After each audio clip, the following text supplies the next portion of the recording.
नमस्कार। हर कहानी कुछ कहती है। आज की कहानी क्या कहती है, तो चलिए सुनते हैं कहानी नन्हा चरवाहा। गांव के एक स्कूल में मेरा तबादला हुआ। मेरे पति राजू बहुत परेशान हो गए। वो कहने लगे, अंजलि तुम अकेले अनजान गांव में कैसे रहोगी, छोड़ दो ये नौकरी। मैंने उन्हें समझाते हुए कहा, आपको पता है मुझे कितनी मुश्किल से ये सरकारी नौकरी मिली है। 2 या 3 साल में ट्रांसफर ले लेंगे।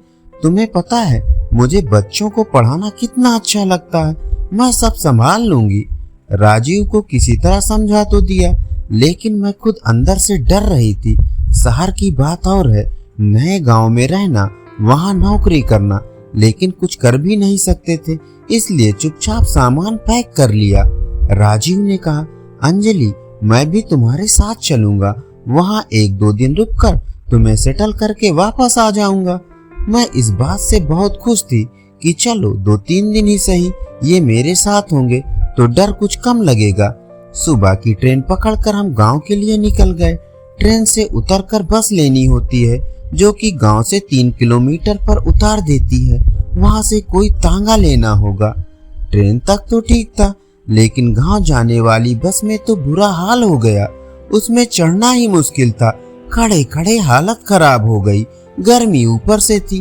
वो तो अच्छा हुआ केवल 3 किलोमीटर का सफर था। दोपहर के 3 बजे हम गांव में पहुंच गए। सीधे स्कूल गए। वहां जाकर देखा तो छुट्टी हो चुकी थी। टूटा फूटा स्कूल था। बाहर बड़ा सा बरामदा था, वहीं एक कुर्सी पर चौकीदार बैठा था। देखते ही दौड़कर आया और बोला, आप ही नहीं मास्टरानी है, मैं आपका ही इंतजार कर रहा था। चलिए आपको प्रिंसिपल साहब के घर ले चलता हूँ। कुछ ही देर में हम प्रिंसिपल रघुवीर सिंह के घर पहुंच गए थे। रघुवीर जी बहुत अच्छे इंसान थे। उन्होंने मेरे रहने खाने पीने का सब इंतजाम अच्छे से कर दिया था। अगले दिन स्कूल की छुट्टी थी तो मेरे पति राजीव ने कहा, आज गांव में घूमने चलते हैं, इससे तुम्हारी कुछ लोगों से पहचान भी हो जाएगी और राशन का जरूरी सामान भी ले आएंगे। हम दोनों सुबह 10 बजे निकल गए गांव घूमने। गांव के बाहर हरी घास का मैदान था। वहां एक ऊंचा टस टीला बना हुआ था। उसी पर पहली बार मैंने मंगल को देखा। वो भेड़ें चरा रहा था। 8 साल का रहा होगा। छोटा सा बच्चा हाथ में एक लकड़ी पकड़े हुए भेड़ बकरियों को हाँक रहा था। मैं उस टीले पर चढ़ गई। मेरे पति भी वहां आ गए। टीले पर चढ़कर पता लगा कि या तो बहुत छोटा सा गांव है, टीले से पूरा गांव दिखता था। मैंने मंगल से पूछा, बेटा तुम्हारा नाम क्या है, कहाँ रहते हो? मुझे आश्चर्य से देखने लगा, फिर वह हंसने लगा। मुझे कुछ गुस्सा आ गया, फिर भी मैंने अपने को शांत करते हुए उससे पूछा, क्या हुआ, इसमें हंसने की क्या बात है? वह बोला, नहीं नहीं मेम साहब, पहली बार किसी ने बेटा कहा है, इसलिए विश्वास नहीं हो रहा। राजीव जी ने उससे पूछा, क्यों तुम्हारी मम्मी तुम्हें क्या कहती हैं? यह सुनकर मंगल के चेहरे के भाव बदल गए। हंसी की जगह एक उदासी ने उसके चेहरे पर डेरा जमा लिया था। वह बोला, मेरा कोई नहीं है, ना घर, ना बाप, ना माँ, ना भाई, ना बहन, बस ये भेड़ बकरियां ही मेरे साथी हैं। यह सुनकर मुझे एक धक्का सा लगा। मैंने उसे अपने पास बिठाया और पूछा, तुम कब से इस गांव में हो? मंगल बोला, मेरा तो जन्म ही इस गांव में हुआ। माता पिता शहर गए थे पैसे कमाने, वहां कोई बीमारी फैल गई, फिर कभी वापस नहीं आए। मैंने पूछा, सारा दिन भेड़ चराते हो या पढ़ने भी जाते हो? मंगल मेरी बात सुनकर सिर खुजलाने लगा। आप स्कूल में पढ़ाने आई हैं क्या? मेरे हाँ कहने पर वह बोला, मुझे कौन पढ़ाएगा, और पढ़ने जाऊंगा तो भेड़ कौन चराएगा? मैंने उससे पूछा, क्या तुम पढ़ लिख कर कुछ बड़ा नहीं करना चाहते? वह बोला, पहले तो पेट भरने के बारे में सोचना पड़ता है, बाकी चीजें तो बाद में आती हैं।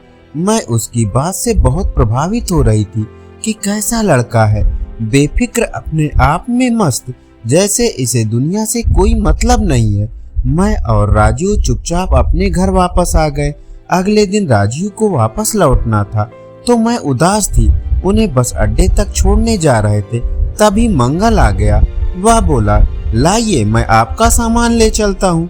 मैंने कहा, नहीं बेटे, तुम क्यों परेशान हो रहे हो, हम ले जाएंगे। मेरे पति राजीव ने भी इस बात का समर्थन किया। मंगल ने जिद करके सामान ले लिया और साथ चलने लगा। चलते चलते उसने कहा, पहली बार किसी ने मुझे बेटा कहा है। चाचा आप जाओ, चाची को कोई दिक्कत नहीं होगी, मैं इनका ध्यान रखूंगा। अचानक से एक नया रिश्ता सुनकर हम दोनों हंसने लगे। बाद में गांव में रहते रहते मुझे पता लगा, यहाँ हर इंसान एक दूसरे को किसी न किसी रिश्ते से बुलाता है, जैसे ताऊ ताई, चाचा चाची। मैं स्कूल में पढ़ाने जाती तब मंगल भेड़ चराने जाता था। वहां से आने के बाद मेरे पास आ जाता, मैं उसे खाना खिला देती थी। शाम को मुझे गांव से सारा सामान ला देता था। रात को वह चला जाता था। मैंने उसे कई बार रुकने को कहा कि खाना खाकर चले जाना, लेकिन वह रुकता नहीं था। एक दिन मैंने मंगल से कहा, दोपहर को मुझसे पढ़ा करो, कुछ सीख जाओगे तो मैं तुम्हारा नाम स्कूल में लिखवा दूंगी, भेड़ों का भी कुछ इंतजाम कर लेंगे। मंगल ने पढ़ना शुरू कर दिया। मैंने उसके अंदर एक बात देखी कि वह हर चीज को एक ही बार में सीख जाता था। उसे सब कुछ बहुत जल्दी याद हो जाता था। एक दिन मैंने मंगल से कहा, मैंने बात कर ली है, तुम्हारा नाम स्कूल में लिखवा रही हूँ, तुम यहीं रहना मेरे पास। भेड़ चराना बंद कर दो, तुम्हारे खाने पीने रहने का सब मैं देख लूंगी, तुम बस पढ़ने पर ध्यान दो।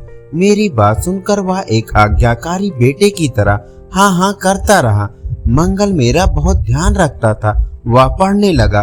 क्लास में सबसे ज्यादा नंबर मंगल के ही आते थे। इसी तरह 3 साल बीत गए। मेरा तबादला होना था। मैंने मंगल को सारी बात बताई तो वह रोने लगा। बोला, चाची मुझे भी अपने साथ ले चलो। मैंने कहा, तुम यहाँ मन लगाकर पढ़ना, मैंने तुम्हारा सब इंतजाम कर दिया है, इसी घर में रहना। घर का किराया, खाना पीना, सब इंतजाम के लिए पैसे हर महीने प्रिंसिपल साहब से ले लेना, मैं उन्हें मनी ऑर्डर भेजती रहूंगी। मंगल मान गया। वह मुझे बस स्टैंड तक छोड़ने आया। जब मैं जाने लगी तो उसने मेरे पैर छुए और वह रोता रहा। आंखें तो मेरी भी नम हो गई थी। वहां से आने के बाद अगले 3 साल तक मैं पैसे भेजती रही और प्रिंसिपल से मंगल के बारे में पूछती रही। उसके बाद प्रिंसिपल ने बताया कि मंगल शहर चला गया, किसी को कुछ बताकर नहीं गया। मुझे उसके इस व्यवहार पर बहुत गुस्सा आई। मैं उसे अपना पता और फोन नंबर देकर आई थी कि कोई परेशानी हो तो फोन करना। इसी तरह 5 साल बीत गए। न मुझे मंगल के बारे में पता लगा, न मंगल ने मुझसे मिलने की कोशिश की। मैं लगभग उसे भूल चुकी थी। आज रविवार का दिन था। मैं देर से उठी। राजीव ने आज नाश्ता बनाया था। हम दोनों घर के बरामदे में बैठकर चाय पी रहे थे। तभी पुलिस की गाड़ी हमारे घर के बाहर आकर रुकी। उसमें से एक पुलिस ऑफिसर हमारे पास आया। उन्हें देखकर राजीव और मैं खड़े हो गए। राजीव ने पूछा, क्या हुआ इंस्पेक्टर साहब, किसी को ढूंढ रहे हैं क्या? लेकिन वह इंस्पेक्टर कुछ नहीं बोला और हमें देखता रहा। राजीव ने मेरी ओर देखा। मैं भी सकते में थी कि हमारे घर पुलिस क्यों आई। तभी उसने आगे बढ़कर राजीव के पैर छुए, फिर मेरे पैर छुए। इससे पहले कि हम कुछ समझ पाते, वह बोला, चाची आपने इस भेड़ चराने वाले बेटे को तो भूल ही गई। मैं कुछ बोल ना सकी। मेरी आंखें भर आई थी। मुझे तो विश्वास ही नहीं था, यह सब कैसे हुआ। हजारों सवाल मन में थे, लेकिन मुंह नहीं खुल रहा था। मंगल एक इंस्पेक्टर के रूप में हमारे सामने खड़ा था। राजीव ने आगे बढ़कर उसे गले लगा लिया। उसने बताया कि कैसे वह आगे की पढ़ाई के लिए शहर आ गया। यहाँ वह काम भी करता और पढ़ता भी था। इसी तरह पढ़ते पढ़ते उसने ग्रेजुएशन पूरी कर ली। अभी 2 दिन पहले ही उसकी नौकरी लगी है। वह सबसे पहले यह खबर सुनाने हमारे पास आया था। मुझे मंगल को देखकर बहुत खुशी हुई। मेरे जिद करने पर वह हमारे साथ ही रहने लगा। 6 महीने बाद मैंने एक अच्छी सी लड़की देखकर उसकी शादी करा दी। धन्यवाद। चलिए सुनते हैं कहानी ठाकुर जी की सेवा। आज कई महीनों की कोशिश के बाद शारदा अपने पति को मथुरा वृंदावन ले जाने के लिए तैयार कर पाई थी। आदित्य को ऑफिस से छुट्टी ही नहीं मिलती थी। बहुत कोशिश करके छुट्टी मिली भी थी, लेकिन जाने से एक दिन पहले रात के 2 बजे तक लैपटॉप पर काम करते रहे।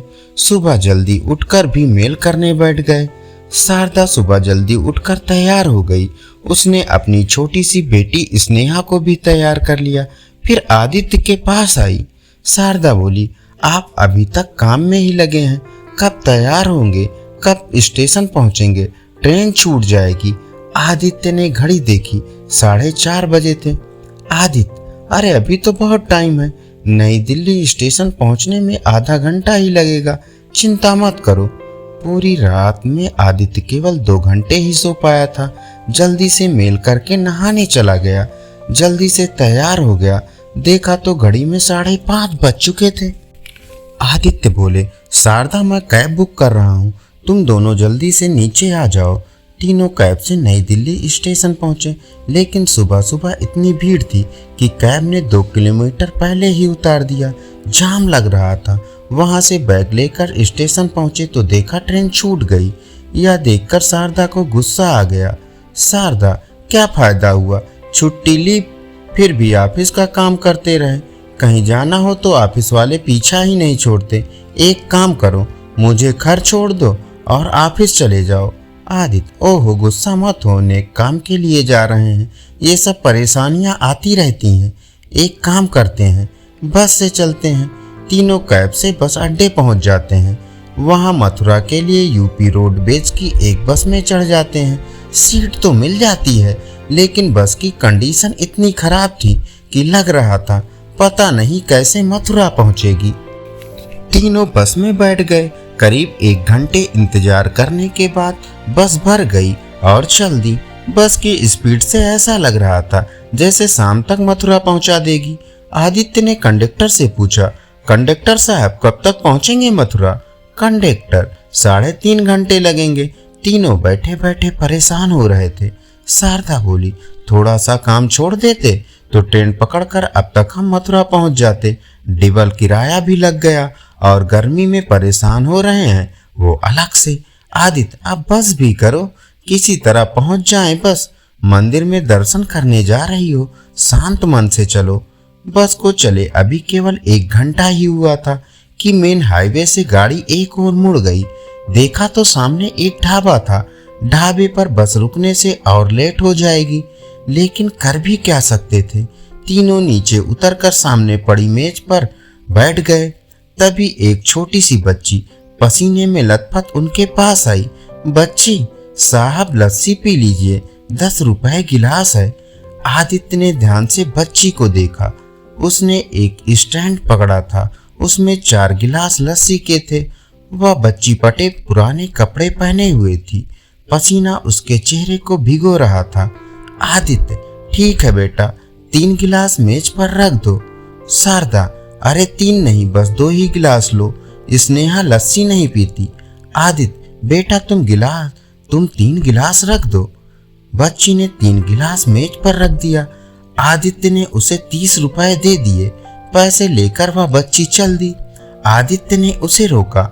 आदित्य, रुको बेटी, ये 1 गिलास तुम्हारा है, बहुत गर्मी है, तुम लस्सी पी लो।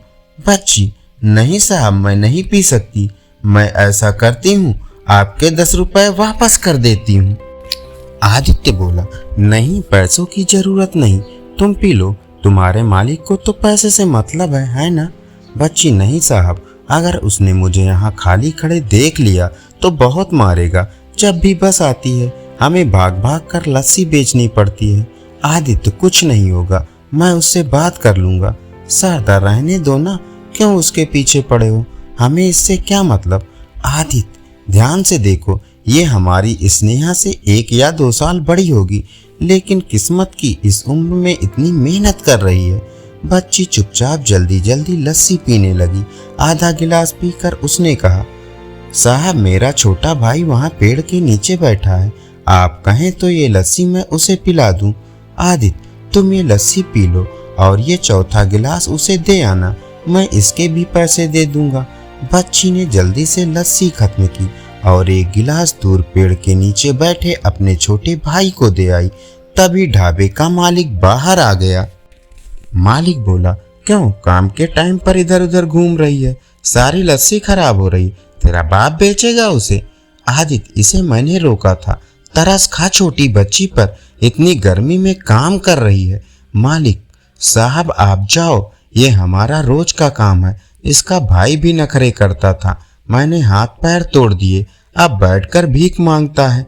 आदित्य को बहुत गुस्सा आया, लेकिन वह पत्नी और बच्ची के कारण चुप रह गया। बच्ची, मालिक गुस्सा मत करो, मैं अभी लस्सी बेच देती हूँ। दोनों चले गए। आदित्य ने फोन पर किसी से बात की। कुछ ही देर में उस इलाके के पुलिस इंस्पेक्टर 4 पुलिस वालों के साथ वहां आ गए। बच्चों से काम करवाने के कारण ढाबे के मालिक को गिरफ्तार कर लिया। बच्ची साहब, ये क्या किया आपने? हमारी रोजी रोटी ही छीन ली। अब तो लगता है हम भूखे मर जाएंगे। शारदा को कुछ समझ में नहीं आ रहा था कि ये सब क्या हो रहा है। आदित्य ने बच्ची और उसके भाई को अपने साथ बस में चढ़ा लिया। 3 घंटे बाद बस मथुरा पहुंच गई। मथुरा पहुंचकर आदित्य ने पता किया, एक अनाथ आश्रम में बच्ची और उसके भाई को जगह मिल गई, जहां दोनों पढ़ भी सकेंगे और रहना खाना सब आश्रम की ओर से होगा। वहां जाते ही आश्रम की ओर से दोनों को नए कपड़े मिल गए। वहां से निकलते समय बच्ची ने आदित्य के पैर पकड़ लिए। बच्ची साहब, आपका बहुत शुक्रिया, वहां बहुत मार पड़ती थी। आदित्य बेटा, यहाँ मन लगा कर पढ़ना, वैसे मैं तुम दोनों से मिलने आता रहूंगा।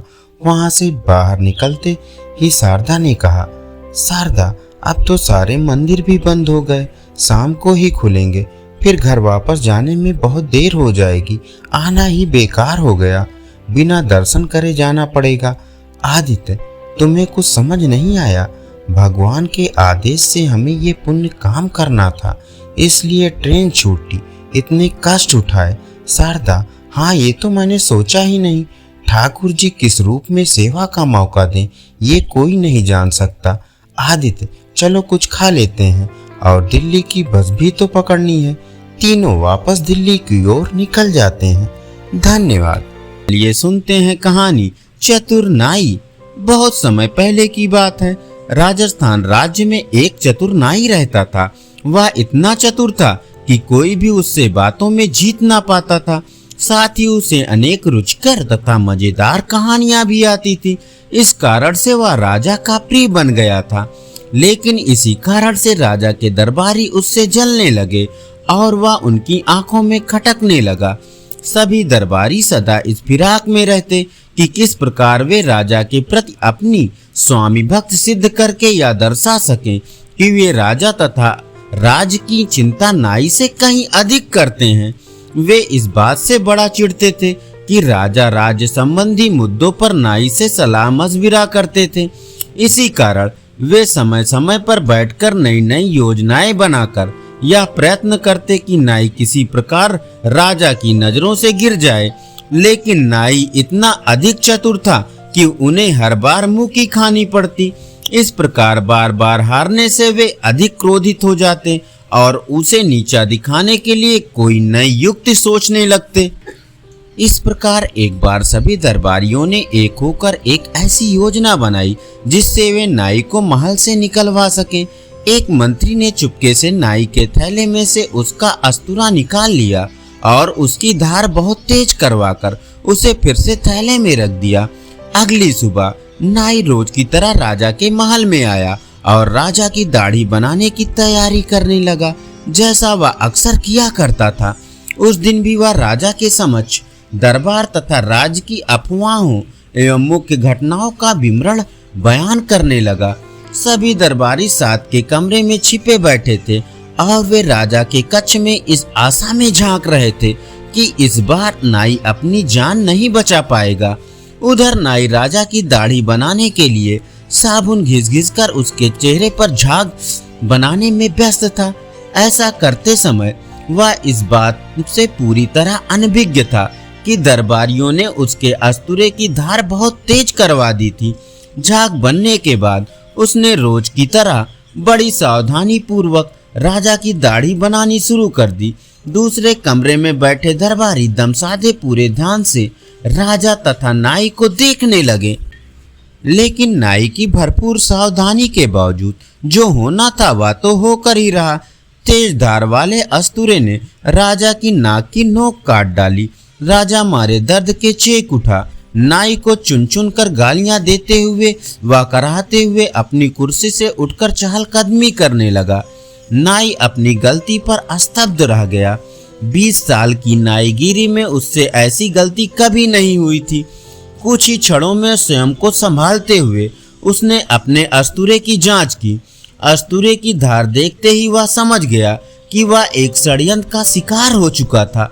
और षड्यंत्र करता कौन थे? लेकिन वह यह भी जानता था कि इस बार सब दरबारी अपने षड्यंत्र में सफल हो गए थे। किंतु मैं उन सबको दिखा दूंगा कि वे मुझे हरा नहीं सकते। मुझे मेरी गलती की सजा तो अवश्य मिलेगी, लेकिन मेरा भी प्रण है कि षड्यंत्रकारियों के कारण मुझे जो भी सजा मिलेगी वही सजा उन्हें भी भुगतनी पड़ेगी। नाई ने मन ही मन ठानी। इसके बाद नाई ने राजा से अपनी गलती के लिए क्षमा मांगी, लेकिन राजा इतना अधिक क्रोधित था कि उसने नाई को क्षमा नहीं किया।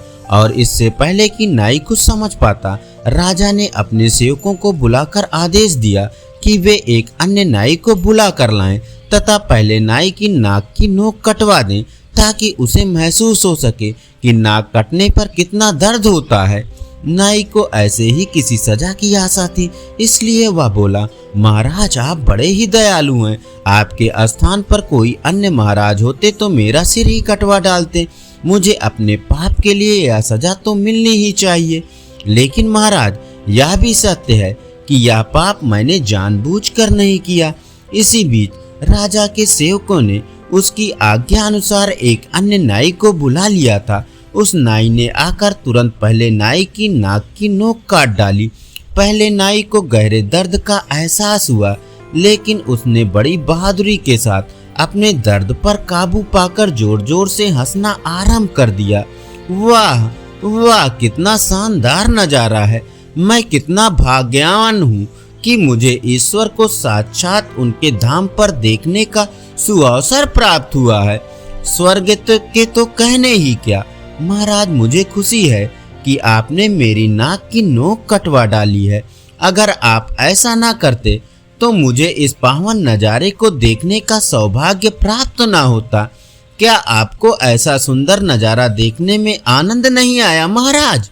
राजा यह सुनकर आश्चर्यचकित हो गया।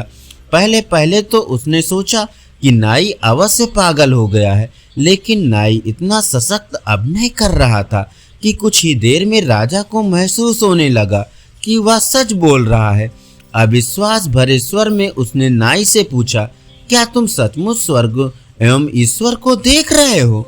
बेशक महाराज, मैं तो स्वर्ग में देवी देवताओं और ऋषियों के बीच बैठे आपके पिताजी को भी देख रहा हूँ, नाई ने उत्तर दिया। राजा नाई की बातें सुनकर इस बात पर हैरान हुए बिना न रह सका कि आखिर नाई वह सब कैसे देख पा रहा था जो वह स्वयं नहीं देख पाया। वह यह सोच सोच कर परेशान हो रहा था कि आखिर एक साधारण नाई किस प्रकार स्वर्ग के संसार को देख पा रहा था, जबकि वह एक राजा होकर भी ऐसा करने में असमर्थ था। इस नाई की स्वर्ग देखने की सामर्थ्यता के पीछे क्या कोई विशेष कारण है? मुझे कुछ लोगों पर इस बात का परीक्षण करके देखना चाहिए कि सच्चाई क्या है। यह सोचकर राजा ने अपने मुख्यमंत्री को अपने कक्ष में बुलाया और सारी बात स्पष्ट की। उसने उससे यह भी कहा कि वह उसकी नाक की नोक कटवा कर यह पता लगाएगा कि क्या वह भी नाई के समान स्वर्ग के संसार को देख पाया या नहीं। मुख्यमंत्री सब कुछ जानता था, यह भी कि नाई राजा तथा अन्य सभी को बेवकूफ बना रहा था, लेकिन वह यह बात खुलकर राजा से नहीं कह सकता था, क्योंकि वह जानता था कि ऐसा करने पर नाई सभी दरबारियों की करनी का भेद खोल देगा और तब राजा उन सबके सिर धड़ से अलग करवा देगा। इसलिए उसने चुपचाप दूसरे नाई से अपनी नाक की नोक कटवा ली। नाक की नोक के कटने पर मुख्यमंत्री को गहरा दर्द महसूस हुआ, लेकिन उसने भी अपने दर्द पर काबू करके हंसने का अभिनय शुरू कर दिया। इसके बाद उसने नाई के समान वर्णन करना शुरू किया कि वह किस प्रकार स्वर्ग को देख रहा था। मुख्यमंत्री ने बिल्कुल वही बातें की जो पहले नाई कर चुका था। यह देखकर राजा ने अपने सभी 20 मंत्रियों को अपने पास बुलाया और एक एक करके उन सब की नाकों की नोक कटवा डाली। उन सभी ने बिल्कुल नाई की नकल की और दावा किया कि वे भी स्वर्ग तथा देवी देवताओं को देख पा रहे थे। राजा को अभी भी संदेह था कि वे सभी सच बोल रहे हैं या नहीं, इसलिए उसने अपने सेनापति को भी अपने कक्ष में बुलाया और उसकी नाक की नोक भी कटवा डाली। सेनापति ने भी स्वर्ग को देखने का अभिनय किया। अब तो राजा को विश्वास हो गया कि जो बात सभी दरबारी कह रहे हैं वह अवश्य ही सच होगी।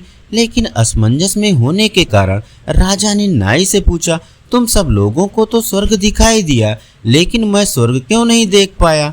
महाराज, मुझे लगता है कि आपकी नाक की नोक ठीक प्रकार से कट नहीं पाई, यही कारण है कि आप स्वर्ग नहीं देख पाए। नाई ने उत्तर दिया। राजा नाई की बात सुनकर बड़ा खुश हुआ। उसने उसे शाही नाई की पदवी पर तो बनाए ही रखा, साथ ही उसे यह बताने के लिए इनाम भी दिया कि उसने राजा के पिता को देवी देवताओं के बीच बैठे देखा था। जहाँ तक कुटिल दरबारियों का प्रश्न था, नाई ने उन्हें अच्छा सबक सिखा दिया था। वे अब समझ चुके थे कि वे नाई से कभी भी जीत नहीं पाएंगे। उन्होंने यह भी कसम खाई कि अब वे भविष्य में कभी भी उसके साथ कोई खेल नहीं खेलेंगे, क्योंकि वह उनकी चाल का रहस्य कभी भी राजा पर खोलकर उन्हें मरवा सकता था। इसलिए नाई ने अपने जीवन के शेष दिन राजा की सेवा करते हुए मजे से बिना किसी समस्या के बिताए। धन्यवाद। चलिए सुनते हैं कहानी शिवरात्रि। एक भक्त की कहानी। भोला और हरिया दोनों गहरे मित्र थे। दोनों के खेत आसपास थे। दोनों अपने अपने खेतों में मिलजुल कर काम करते थे। एक दिन हरिया ने भोला से कहा, भोला, हम इतनी मेहनत से फसल उगाते हैं, लेकिन फिर भी हमारी गरीबी दूर नहीं होती है। हमें कुछ और काम करना चाहिए। यह सुनकर भोला कहता है, मित्र, ऐसा नहीं है, हमें भगवान जितना दे रहा है उसी में खुश रहना चाहिए। यह सुनकर हरिया गुस्सा हो जाता है। वह भोला से कहता है, तू कुछ नहीं समझता है। इतने दिन से तू शिवजी की पूजा कर रहा है, भगवान ने तुझे आज तक क्या दिया है? तब भोला कहता है, मैंने आज तक अपने भोले बाबा से कुछ मांगा ही नहीं। मैं तो बस सच्चे मन से उनकी पूजा करता हूँ और वे अपने आप मेरे सारे काम बना देते हैं। मुझे कुछ मांगने की जरूरत ही नहीं पड़ती। तू भी मेरे साथ मंदिर चला कर, तेरे मन में से भी लालच निकल जाएगा। हरिया गुस्सा होकर अपने घर चला गया। घर में उसकी पत्नी सुमित्रा ने पूछा तो हरिया ने कहा, मैंने अपने मित्र भोला को साथ मिलकर व्यापार करने की सलाह दी तो उसने मना कर दिया और कहा, भोले बाबा की कृपा से वह इतने में ही खुश है। यह सुनकर सुमित्रा ने कहा, भोला भैया भगवान शिव के भक्त हैं। आप बचपन से उनके साथ रहते हो, फिर भी आप कभी मंदिर नहीं गए। सबका अपना अपना विश्वास है। वैसे उनके कहने से आप भी मंदिर जाकर भोले बाबा का आशीर्वाद ले लो। यदि भगवान ने चाहा तो आपका व्यापार करने का सपना भी पूरा हो जाएगा। सुमित्रा की बात हरिया को समझ में आ गई। वह अगले दिन भोला के साथ शिवजी के मंदिर गया। वहां उसने पूजा की और उसके बाद उसने शिवजी से प्रार्थना की, हे प्रभु, मुझे इतना धन दो जिससे मैं व्यापार कर सकूं। यदि मेरा व्यापार चल गया तो मैं आपके मंदिर में सोने का शिवलिंग चढ़ाऊंगा।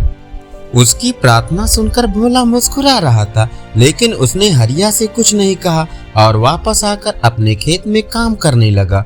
कुछ दिन बाद हरिया ने कर्ज लेकर व्यापार शुरू किया। भगवान भोलेनाथ की कृपा से उसका व्यापार अच्छा चलने लगा। एक दिन हरिया भोला से मिलने गया और उसने कहा, भोला देख, तूने भोले बाबा की इतने साल भक्ति की पर कुछ नहीं मांगा और मैं तेरे साथ केवल एक बार बाबा के मंदिर गया और भगवान से सोने का शिवलिंग चढ़ाने की बात की। बाबा ने खुश होकर मेरा व्यापार शुरू करा दिया।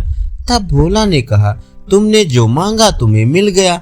मैंने तो केवल भगवान की भक्ति मांगी थी, जिससे मैं बहुत खुश हूँ। तुम्हारी खुशी धन दौलत में है, मेरी खुशी मेरे भोलेनाथ की भक्ति में है। तब हरिया ने घमंड में कहा, देखना, इस साल शिवरात्रि पर मैं सोने का शिवलिंग चढ़ाऊंगा, तब बाबा मुझे और धनवान बना देंगे। उनकी बात सुनकर भोला मुस्कुरा कर रह गया। भोला ने शाम को घर जाकर अपनी पत्नी कमला को ये सारी बात बताई। तब कमला ने कहा, आपके भोले बाबा भी भेदभाव करते हैं। आपके मित्र की एक दिन की पूजा से प्रसन्न होकर उसे धन दे दिया और आप इतने सालों से पूजा पाठ कर रहे हैं, उसका क्या? कल आप भी मंदिर जाकर बाबा से कहना कि आप भी सोने का शिवलिंग चढ़ाएंगे। भोला ने कहा, लेकिन शिवरात्रि में तो कुछ दिन ही शेष हैं, मैं सोने का शिवलिंग कहाँ से लाऊंगा? यदि तू जिद करती है तो मैं मिट्टी का शिवलिंग बनाकर चढ़ा दूंगा। उसकी बात सुनकर कमला कुछ नहीं बोली। अगले दिन भोला शिव जी के मंदिर गया और बाबा से कहा, बाबा मैं इस शिवरात्रि आपको मिट्टी का शिवलिंग अर्पण करूंगा। या कहकर वह अपने खेत पर काम पर चला गया।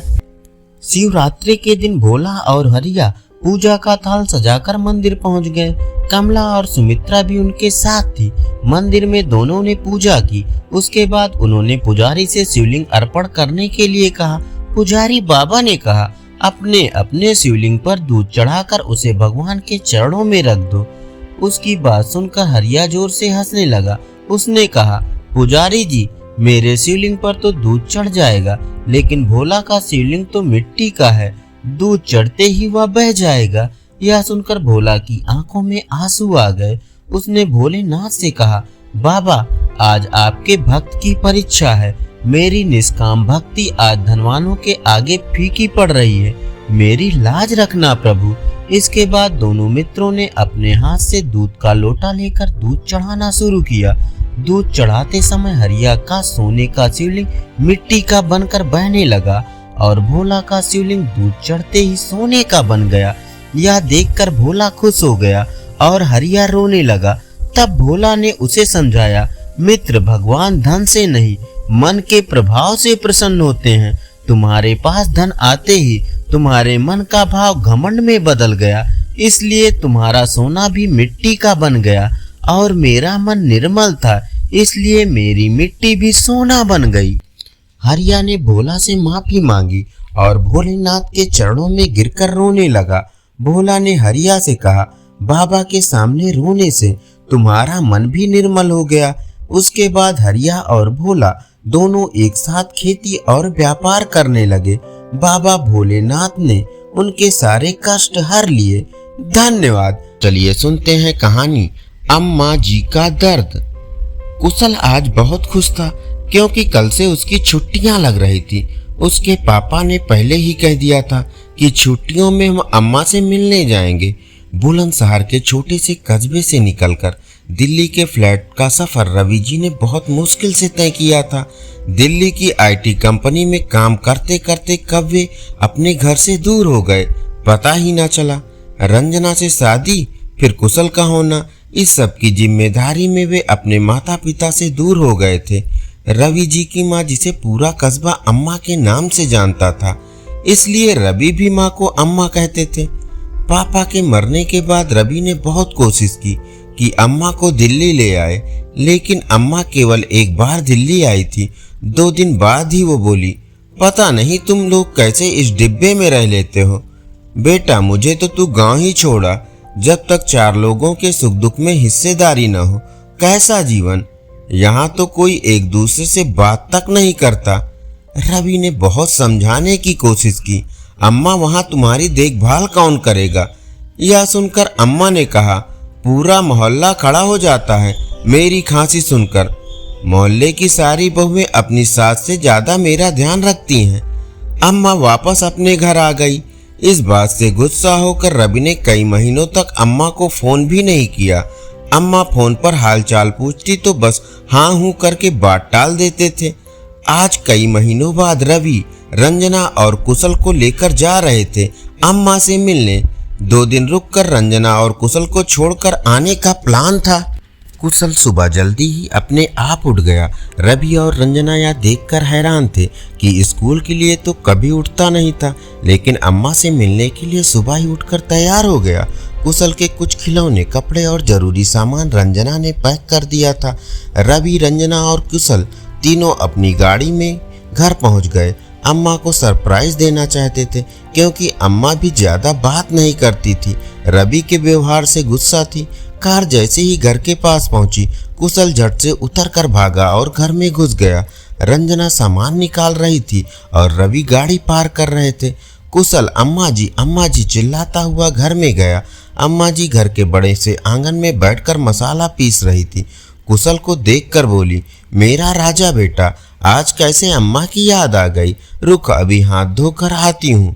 यह कहकर वे सिल को समेटने लगी, फिर सिलबट्टे को धोने लगी। तभी रवि और रंजना आंगन में आ चुके थे। रंजना ने अम्मा के पैर छुए। अम्मा ने बहू को गले से लगा लिया। रवि भी आगे बढ़कर अम्मा के पैर छुए तो वो बोली, जा, मैं तेरे से नहीं बोलती, बड़ी नाक ऊंची करके घूम रहा है। रवि ने कान पकड़ते हुए कहा, छोड़ो अम्मा, अब माफ भी कर दो, कितना मन था तुम्हारे साथ रहने का। अम्मा ने कहा, अरे उस डिब्बे में मेरा दम घुटता है, मैं वहां मर जाती। यह देखकर कुशल बोला, अम्मा जी, पापा को मुर्गा बनाओ, हमारे स्कूल में पनिशमेंट में मुर्गा बनाते हैं। यह सुनकर सभी हंसने लगे। रवि बोले, रुक, अभी तुझे मुर्गा बनाता हूँ। यह सुनकर अम्मा ने कुशल को गोद में उठा लिया। खबरदार, जो मेरे पोते को किसी ने कुछ कहा। रंजना रसोई में सबके लिए चाय बनाने चली गई। अम्मा जी कुशल के साथ बातें करने लगी। रवि आंगन में पड़ी चारपाई पर लेट गए। इसी तरह मिलते जुलते 2 दिन कब बीत गए। रवि वापस दिल्ली आ गए। 8 दिन के लिए रंजना और कुशल को अम्मा जी के पास छोड़ दिया। अम्मा जी शाम को कुशल को लेकर निकल जाती।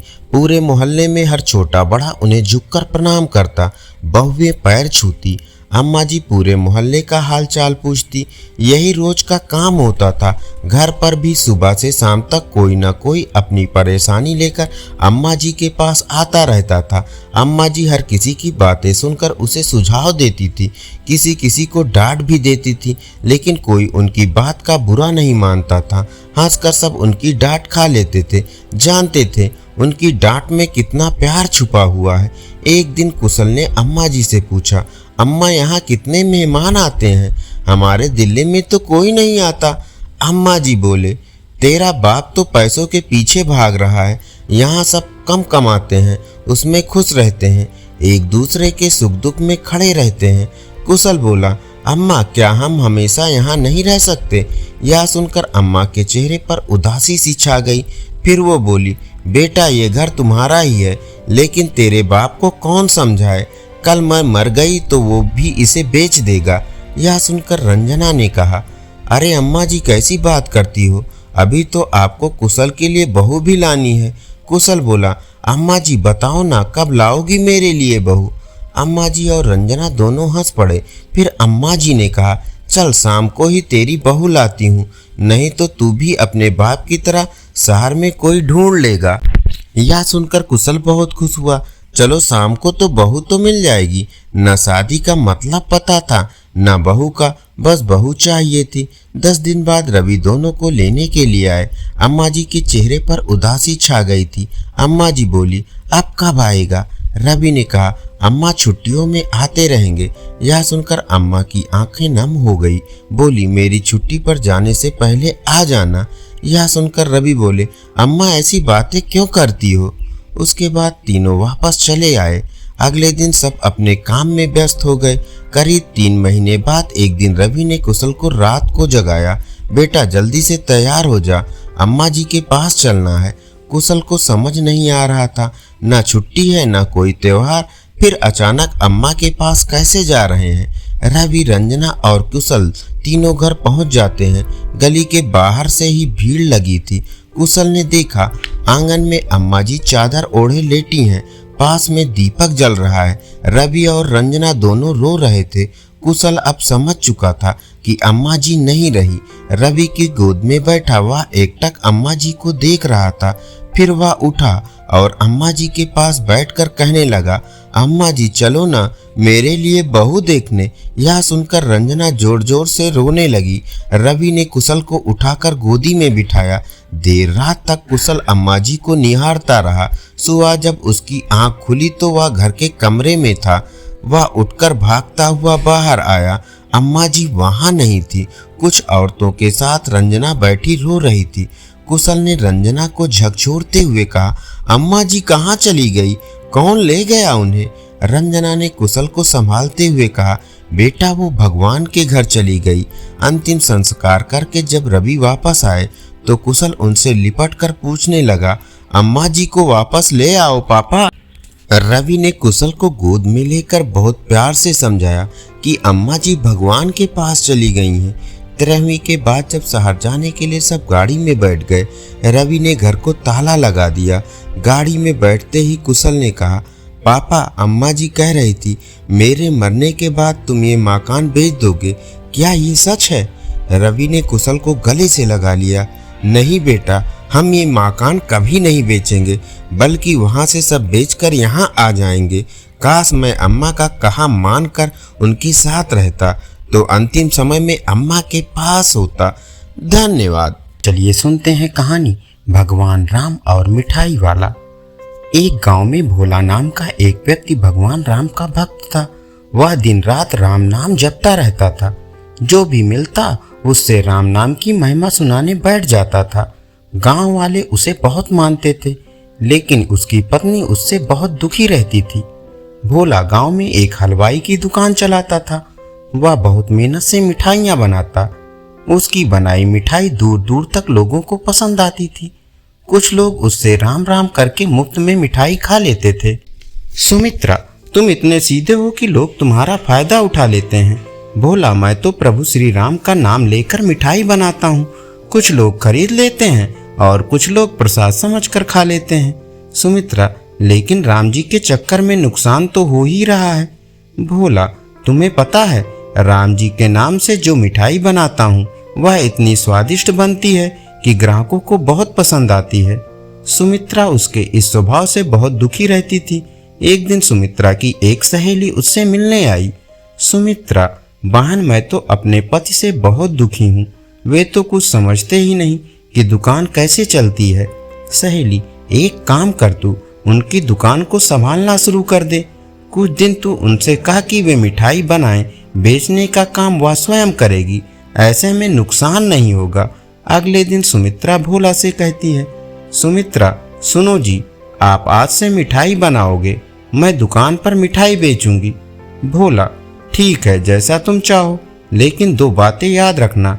एक तो कोई भी ग्राहक दुकान से वापस ना जाए, और दूसरा सबसे पहले भगवान का भोग लगाना। सुमित्रा दुकान पर बैठ जाती है। वह पूजा करती है, भगवान का भोग भी लगाती है। उसके बाद उसके पास ग्राहक आने लगते हैं। पहले के दिनों की तरह उसकी मिठाई खूब बिकने लगती है। तभी एक बूढ़ा आदमी दुकान पर आया। सुमित्रा, बाबा क्या चाहिए? बूढ़ा आदमी, बेटी मुझे एक मिठाई खाने का मन है, लेकिन मैं खरीद नहीं सकता। सुमित्रा, बाबा यहाँ तो बिना पैसे मिठाई नहीं मिलेगी। मेरे पति पहले ही बहुत नुकसान कर बैठे हैं, अब यह सब नहीं होगा। बूढ़ा आदमी, कोई बात नहीं बेटा, वो जो राम जी को भोग लगाई मिठाई है वह मुझे दे दो। उसे तो तुम अब बेचोगी नहीं, भगवान का प्रसाद समझ कर ही दे दो। सुमित्रा, नहीं बाबा, कहा ना आपको पैसे लाओ तभी मिठाई मिलेगी। यह सुनकर बूढ़ा आदमी वापस चला जाता है। शाम के समय जब भोला दुकान पर पहुंचा तो देखा भोग की मिठाई रखी है। भोला, क्या हुआ, आज बाबा नहीं आए? सुमित्रा, कौन बाबा? एक बूढ़ा आदमी आया था, मैंने भगा दिया। भोला बोला, या तूने क्या किया? जब से मैंने दुकान खोली है हर दिन वे बाबा आते हैं और भोग की मिठाई खाते हैं। उनके आने से पहले मेरी दुकान कम चलती थी, जब से वे आने लगे शाम तक सारी मिठाई बिक जाती है।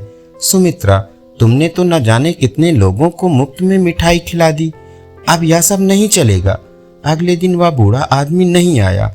पूरे दिन सुमित्रा दुकान पर बैठी रही, लेकिन सारी मिठाई रखी रही, कोई ग्राहक नहीं आया। इस तरह कुछ दिन और बीत गए, सारी मिठाई फेंकनी पड़ी, घर का खर्च भी चलना मुश्किल हो गया। हार कर सुमित्रा ने कहा, सुमित्रा, मुझे लगता है आप ठीक कह रहे हैं, आप जल्दी से जाकर बाबा को ढूंढ लाइए, नहीं तो हम भूखे मरने लगेंगे। भोला, अब कहाँ मिलेंगे बाबा? सुमित्रा रोने लगती है। अगले दिन भोला दुकान खोलता है, भगवान राम का भोग लगाता है। फिर दोनों एक डिब्बे में मिठाई लेकर मंदिर पहुंच जाते हैं।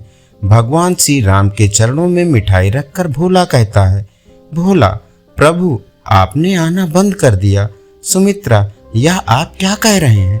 भोला, ध्यान से देख श्री राम की मूर्ति को। सुमित्रा मूर्ति देखती है तो उसकी आंखों में आंसू बहने लगते हैं।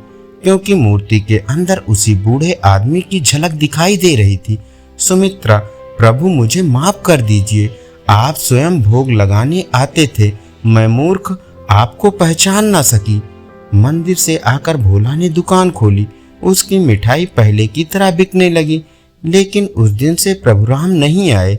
अब भोला और सुमित्रा सुबह दुकान खोलते ही भगवान का भोग लगाते, उसके बाद दुकान के बाहर खड़े होकर मिठाई आने जाने वालों को बांट देते। उन्हें आज भी इंतजार था कि शायद प्रभु किसी और भेष में आ जाएं। धन्यवाद। चलिए सुनते हैं कहानी गणेश जी और अंधा भिखारी। सुखीपुर गांव में मोहन नाम का एक अंधा अनाथ लड़का रहता था। वह मंदिर के बाहर बैठकर भीख मांगकर गुजर बसर करता था। गांव में शंकर चाचा थे जो बचपन से मोहन की देखभाल करते थे। मोहन उन्हीं के साथ रहता था और वे उसे सुबह मंदिर के बाहर छोड़ जाते थे। रात के समय उसे अपने घर ले जाते थे। इस तरह समय बीत रहा था। एक दिन मोहन ने शंकर चाचा से कहा, चाचा, आप मेरा बोझ कब तक उठाते रहेंगे? आप बचपन से मेरी देखभाल कर रहे हैं, मैं आप पर और बोझ नहीं डालना चाहता, आप मुझे मेरे हाल पर छोड़ दीजिए। शंकर चाचा ने कहा, मैं तुझे अपना बेटा मानता हूँ और तू मुझे छोड़कर जाने की बात कर रहा है। अगर तेरी जगह मेरा सगा बेटा होता तो क्या मुझे छोड़कर चला जाता? यह सुनकर मोहन रोने लगा। तब शंकर चाचा ने उसे समझाते हुए कहा, तू गणेश जी के मंदिर के बाहर बरसों से भीख मांग रहा है, समझ ले तू उनकी शरण में है, उनकी पूजा किया कर, वे ही तेरी रक्षा करेंगे। मोहन ने कहा, चाचा, हम भिखारियों को मंदिर में जाने की इजाजत नहीं है, मैं तो मन ही मन गणपत जी को याद कर लेता हूँ। शंकर चाचा ने कहा, बेटा तू चिंता मत कर, एक दिन सब ठीक हो जाएगा, चल अब सो जा, रात काफी हो गई है। अगले दिन शंकर चाचा मोहन को लेकर गणेश जी के मंदिर पहुंचे। तभी मंदिर के पुजारी ने उन्हें रोका और कहा, अरे इस भिखारी को कहाँ मंदिर के अंदर ले जा रहे हो? या तो हर दिन मंदिर के बाहर बैठता है, इसे मंदिर के बाहर ले जाओ। शंकर चाचा ने कहा, क्या भिखारी इंसान नहीं होते? उन्हें पूजा पाठ करने का हक नहीं होता? तुम कौन होते हो इसे पूजा करने से रोकने वाले? इस पर पुजारी बिगड़ गया और उन्हें मंदिर से बाहर निकाल दिया। तब मोहन ने कहा, चाचा रहने दो, मैं यहीं से भगवान की पूजा कर लूंगा, आप मुझ अंधे के लिए झगड़ा मत करो, कहीं पुजारी को गुस्सा आ गया तो यह मुझे मंदिर के बाहर भी बैठने नहीं देगा। यह कहकर मोहन अपनी पुरानी जगह बैठ गया। शंकर चाचा वापस अपने घर चले गए। मोहन बैठकर भीख मांग रहा था, तभी उसे किसी के रोने की आवाज सुनाई दी। उसे लगा कोई बच्चा रो रहा है। उसने टटोलते हुए पूछा, तुम कौन हो और क्यों रो रहे हो? तब उस बच्चे ने कहा, मुझे भूख लगी है और मंदिर के पास की दुकान में बहुत अच्छे लड्डू रखे हैं, लेकिन मेरे पास पैसे नहीं हैं। मोहन ने कहा, कोई बात नहीं, तुम मेरे पैसे लेकर लड्डू खरीद कर खा लो। यह कहकर मोहन ने अपने पैसों में से उसे 5 रुपए दे दिए। कुछ देर बाद वह बालक मोहन के पास आया और बोला, मैं 2 लड्डू लाया हूँ, एक आप खा लो। मोहन ने कहा, नहीं, तुम दोनों खा लो, तुम्हारा नाम क्या है? उस बालक ने कहा, मेरा नाम मगन है, पास ही मेरा घर है, मेरे माता पिता सुबह काम पर चले जाते हैं, मैं मंदिर में खेलने आ जाता हूँ। यह कहकर वह बालक चला गया। अगले दिन से हर दिन वह बालक आता, मोहन उसे 5 रुपए देता और वह लड्डू खाकर चला जाता था। एक दिन वह बालक आया तो उसने मोहन से कहा, तुम मुझे रोज 5 रुपए देते हो, कभी मना नहीं करते। तब मोहन ने कहा, गगन, मैं गणेश जी को लड्डू का भोग लगाना चाहता हूँ, लेकिन हम भिखारियों को मंदिर के अंदर नहीं जाने देते। जब तुम लड्डू खाते हो तो मुझे ऐसा लगता है जैसे गणेश जी खुद भोग लेने मेरे पास आ गए। तुम रोज आया करो, मैं तुम्हारा इंतजार करूंगा। इसी तरह समय बीतता रहा। एक दिन गगन ने मोहन से कहा, मैं अब तुमसे मिलने और लड्डू खाने नहीं आ सकूंगा, मेरे माता पिता दूसरे गांव जा रहे हैं। यह सुनकर मोहन रोने लगा। उसने कहा, मैं तुम्हारे बगैर नहीं रह सकता, मैं देख तो नहीं सकता, लेकिन जब मैं तुम्हें 5 रुपए देता हूँ तो मुझे बालक रूपी गणेश जी लड्डू खाते दिखाई देते हैं। तुम मुझे छोड़कर मत जाना, नहीं तो मैं जिंदा नहीं रहूंगा। तब गगन ने कहा, अच्छा ठीक है, तुम मेरे साथ मेरे घर चलो, मेरे माता पिता से बात कर लेना। अगर वे मान गए तो मैं रोज तुम्हारे पास लड्डू खाने आ जाया करूंगा। मोहन गगन के साथ चल दिया। काफी दूर चलने के बाद उसने पूछा, गगन लगता है हम बहुत दूर आ गए, तुम्हारा घर कहाँ है? गगन ने कहा, बस पहुंचने ही वाले हैं। कुछ दूर चलने के बाद मोहन ने फिर पूछा, लेकिन कोई उत्तर नहीं मिला। मोहन ने पुकारा, गगन गगन तुम कहाँ हो? लेकिन कोई जवाब नहीं मिला। मोहन घबरा गया। तभी उसका पैर किसी पत्थर से टकराया और वह गिर पड़ा। उसके सिर में तेज दर्द हो रहा था। वह उठा और उसने आंख खोल कर देखा तो सामने गणपत जी खड़े थे। मोहन उनके पैरों पर गिर गया। गणेश जी ने उससे कहा, मोहन तुम्हें मंदिर नहीं आने दिया गया, इसलिए मैं अपना भोग लेने हर दिन तुम्हारे पास आता था। इतने गरीब होते हुए भी तुमने मुझे हर दिन लड्डू का भोग लगाया। आज से तुम गरीब नहीं रहोगे, तुम्हारा घर धन्य धान से भरा रहेगा और कोई तुम्हें मेरे दर्शन करने से नहीं रोक सकेगा। यह कहकर भगवान अंतर ध्यान हो गए। मोहन की आंखों की रोशनी वापस आ गई थी। वह अपने घर आ गया। वहां उसने देखा एक कोने में सोने चांदी के रुपए के ढेर लगे थे। अगले दिन से मोहन नए कपड़े पहनकर शंकर चाचा को साथ लेकर गणेश जी के मंदिर जाने लगा। अब उसे किसी ने नहीं रोका भगवान की पूजा करने से। हे विघ्नहर्ता, अपने भक्तों पर सदा कृपा बनाए रखना। धन्यवाद।